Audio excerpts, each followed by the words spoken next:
বহুত বেছি দুখ হ'লে চকুৰে দুটোপাল চকু পানী উলিয়াবা। তথাপি স্বাৰ্থপৰ মানুহৰ আগত মনৰ দুখৰ কথা নকবা।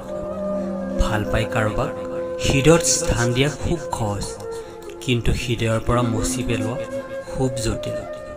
কোনো মানুহক এৰি থকা খুব কষ্টকৰ, কিন্তু তাতোকৈ বেছি কষ্টকৰ তাৰ বাবে অপেক্ষা কৰি থকা।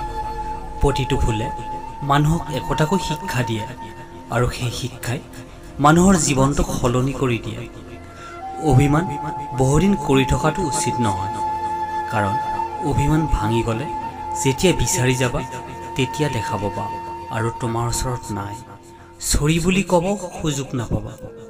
তিনিটা বস্তু কেতিয়াও ঘূৰি নাহে: সময়, কথা, সুযোগ। তিনিটা বস্তু হেৰুৱাটো ঠিক নহয়: শান্তি, সততা, আশা।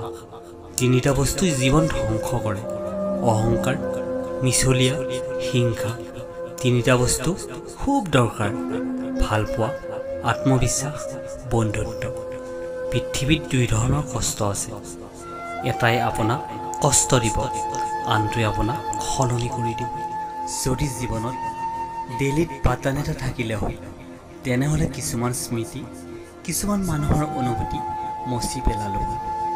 মানুহে প্ৰতিটো সপোনে পূৰণ কৰিব পাৰে যদি অত্যন্ত সাহসী হয়। কোনোবাই মোক পচন্দ কৰে নে নাই সেইটো মোৰ আত্মবিশ্বাস নহয়। মই সদায় মোৰ দৰে থাকিম, এইটোহে মোৰ আত্মবিশ্বাস, কাৰণ মই জানো মই কেনেকুৱা। ধন্যবাদ।